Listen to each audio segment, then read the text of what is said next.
I love talking on the phone.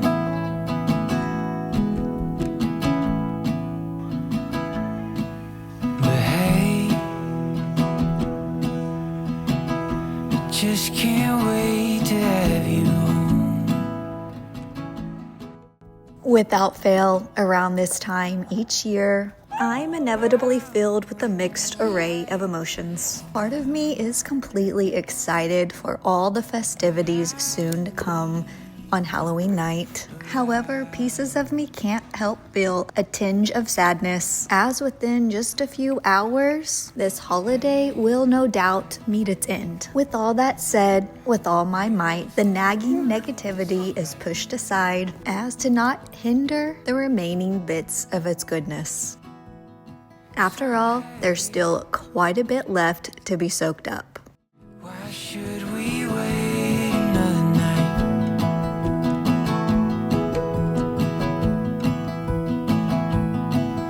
Oh, I'm alright for now, but I need you around.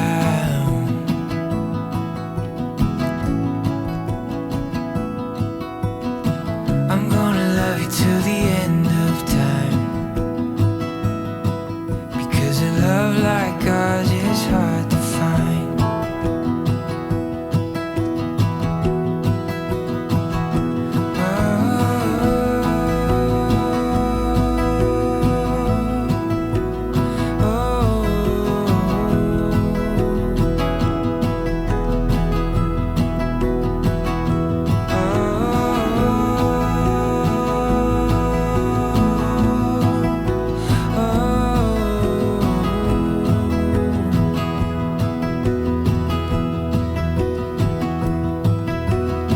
I'm gonna love you till the end of time, because a love like ours is hard to find. Yeah, a love like ours is hard to find.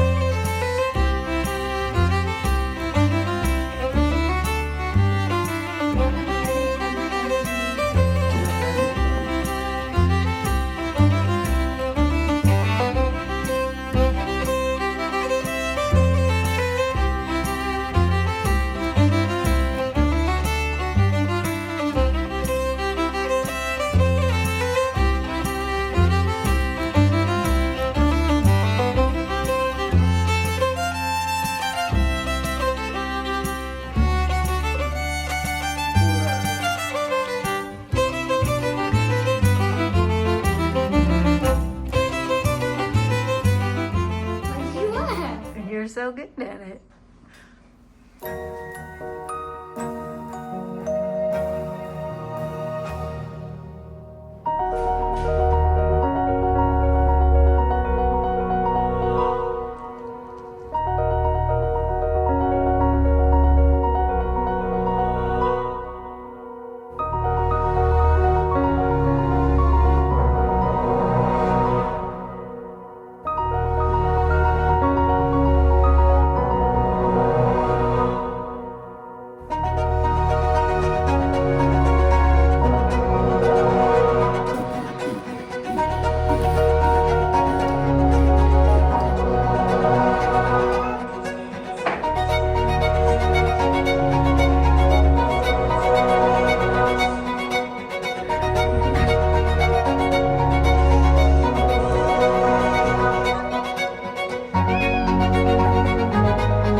I'm not quite sure what it's been about this year. Maybe it's the addition of a sixth family member, but whatever it is, I feel like I've been running about 5 steps behind the entire time. I normally begin costume planning around August, and by the time the beginning of October hits, I'm finishing up the final touches. Unfortunately, the same cannot be said for this autumn season. I had originally planned to knit Irish June's costume from head to toe, but as a result of my unpreparedness, we had to go a little simpler. Thankfully, Silas actually opted for the same costume I made him last year. Unfortunately, he grew out of that one, so I had to make him a new one, but making that costume was old hat at this point, so I wasn't the least bit complaining. Lola followed a similar approach, and a little bittersweetly, Grayson decided to take on his own this year.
So as you can see, Silas's costume both last year and now this year is going to be a mummy. His one request this year is that he didn't look like one that just hopped out of the washing machine. Last year, I mixed up a brew of coffee and sprayed it on his costume. This year, I'm going to add a bit more with the addition of both spider webs and spiders. The latter addition will be added just before we head out to go trick-or-treating. It's a bit hard for the camera to pick up the coffee stains, but rest assured they are there, and if you do decide to do this costume, I'd highly recommend not skipping this portion as it adds just the perfect finishing touch.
ever given the option between white and cream, I am always gonna go with cream. That said, I'm beginning with a cream pair of long johns. I opted for a thicker pair as it gets quite cold on Halloween night here. If I didn't think the cold breeze would blow through them, I would also give them a roughing up, would rip into them, create a few holes just to give it a little bit more of an authentic look. Speaking of cream, I'm also taking cream colored cheesecloth, and if you happen to not have the option of a tan color in either of these, you can simply make a batch of tea in a pot and let them soak until you've reached the desired darkness. As you can see, I'm taking strips of the cheesecloth and simply layering them on. I always like trying new techniques, and I had some creepy cloth left over from our stair railing, so I wanted to add some depth and added that on before, and I really like those results too.